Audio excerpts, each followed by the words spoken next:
What's up, Bradley and Johnson? I got the world's longest email, so sit back and relax. It's gonna be. I'm gonna ask a whole bunch of questions in it, so the chances of it having a question that you want answered are really high. Anyway, I'll get stuck into it. The title is Yet Another Question. It should be Yet Another Questions. Anyway, sir.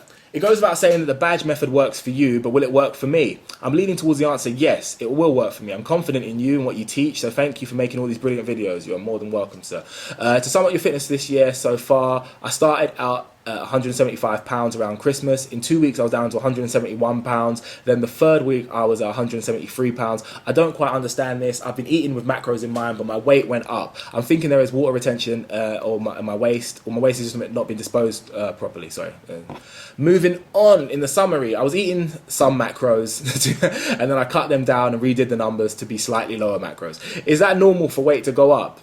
So as per your advice via Twitter, I'm cutting 200 calories down again for the coming week. I'll be at 213 grams of protein, 137 grams of carbs, 39 grams of fat, make up a total of 1750 calories.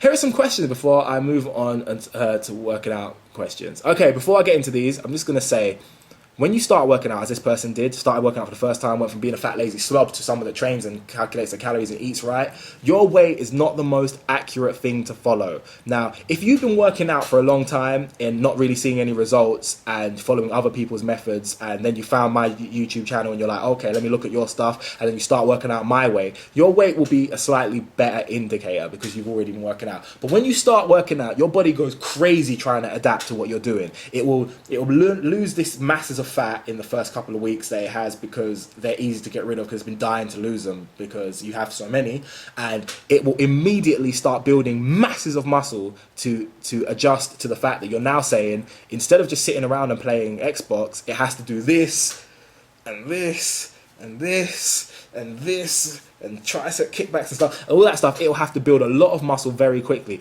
The effect of this on your weight is wild. It'll be completely different for different people. It's really difficult to get a good reading on your weight in the first few weeks of someone that just starts out because the body is rapidly burning fat at the same time as rapidly building muscle, faster than it will ever do it again. You will never lose fat faster. You will never burn muscle quicker than the first week of the first day, say, of training. That will slow down and stabilize over time, and then your weight will be a more useful indicator. But don't worry about the scales too greatly when you're just starting out. That's my advice on that. Also, don't worry about your weight week to week.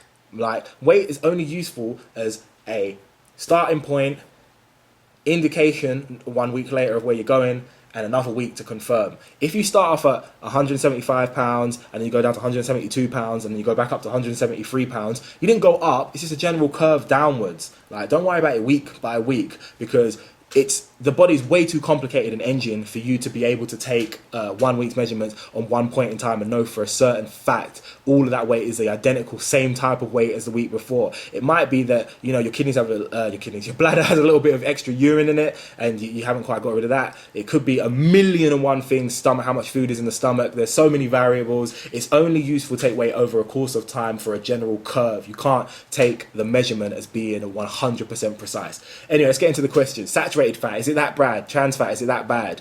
Mono and poly, the only good ones. Effectively, yes. I can answer in a more complicated way. Trans fat is really bad. Saturated fat is pretty bad. Mono and poly fats are the ones you want, and of course essential fatty acids, omega-3s and omega-6s. There's no such thing as bad food. There are such things as bad nutrients. Creatine, is it worth taking at my stage of fitness? No, leave creatine alone. Don't worry about creatine until 2014. Simple as that. Vitamin pills. I take vitamin pills. They're incredibly cheap. Just get the cheapest ones that you can find and just take them. I take one a day, and multivitamin, multi-mineral, and then I don't worry about that such things. I went to GNC to get gold standard protein. Yum. Sorry if the video this is long. I've got to answer all these things. I answer videos. That's what I do. I'm here to help. They tried to sell me fat burning pills. After fat burning pills, you must be crazy. If anyone offers you a fat burning pill, if it's not 100% free, stab them. Yeah, just stab them. Okay, I didn't purchase it, but I was tempted to. Upon my refusal, they give me a sample of some, I'm not even going to say it, because I don't want to say it, because I don't want to say a fat burn pill on my channel, and some other red pill. What's this, the Matrix? Have you used this stuff, and should I be using it? No, you should not be using that stuff. You should not be using that stuff. You should also not be using that stuff. But feel free to take it if you want, because you're already on my program and you're doing what I do. But when you burn some fat, don't think it was that pill. know that it was the work that you were doing in the gym. I would say don't take it. If you really can't fight that, just take it. It's just going to do nothing. That's what they do. They do nothing. Anyway, along with my eating, your advice to work out, I started working out with your link of Monday, Wednesday, Friday, 8-set workout. I've been doing that and pushing through as best I can. Day one, I only did 3 sets. As of today, I can do all 8, but not perfect. I remember when I was there. I remember when I was exactly there. I just like to do what I can. But I have noticed that my work ethic has been lazy, possibly because of fatigue. I'm thinking about changing my routine to the mornings when I wake up. I imagine that I'll have more energy, no? Do you have more energy now that you wake up early? No, not really. It's about the same. I'm always really pumped for my workouts. I love them. If you can't find energy for your workouts, you need to find something to find energy for your workouts. And I think you go into next in a little bit. You ask, I'll jump out of sequence in the email. Should I take Red Bull before I work out to get more energy? No, I wouldn't say Red Bull. Qualified people say I should, or coffee at least. Coffee is fine. Caffeine supplement is fine. A pre-workout like Jacked or Craze is fine. I don't. It depends on your response to caffeine. I do not respond to caffeine. Like, what caffeine does to me is I take loads of caffeine. It has no effect on me. It doesn't help me in my workout, and then later on that night I can't sleep. That's my effect. That's my caffeine response. So I don't take a pre-workout. Depending on you, you might have the second you take, you might take some coffee, and then 30 minutes later you might be like, woo, come on, I'm ready. You do extra fit. If that works for you, there's nothing wrong with taking caffeine before you lift. Take caffeine before you lift. It can only help. Anything that makes you do more lift, more workout, and train harder, that's fine, as long as it doesn't have any severe after effects like, I know, cocaine or something. Don't take cocaine before you lift. That's my advice. Don't take cocaine before you lift. Sometimes I confuse him, he says. You say that do Monday, Wednesday, Friday workout, then you say 3 days is too little, 4 is best, and then you say 5 is best. Well, can you just tell me what to do? 3, 4, 5 days. I'm not as creative and I need a solid plan. This falls under the bracket of the whole I refuse to dumb things down things, but I will dumb this one down. 3 days, if you've been lifting for a long time, 3 days is too little to lift with, I say, okay? I say minimum 4 days a week. Once you get off this plan of that I've got you on at the moment, which is the link that I'll put here again, the upper body routine, which really you should only be using for a few weeks just to get used to the idea of lifting, before you move on to a more hypertrophy focus split for building muscle that will have better results and make you look better. You should make sure that you're lifting at least 4 times a week, I would say. I say optimally is what I do, which is 5 days a week of lifting. I like 5 days a week of lifting, but 4 is fine. I say 6 is starting to be too much. I don't know if I wouldn't advise 6. 3 days, 1 off works out to be 5/6 a week. So I could say that's all right. 5, that's fine. But I would not say do 6. I wouldn't advise do 6. I would say do 5. I would say do 4. 3, I think, is slightly too little. So there's my solid answer on that particular question.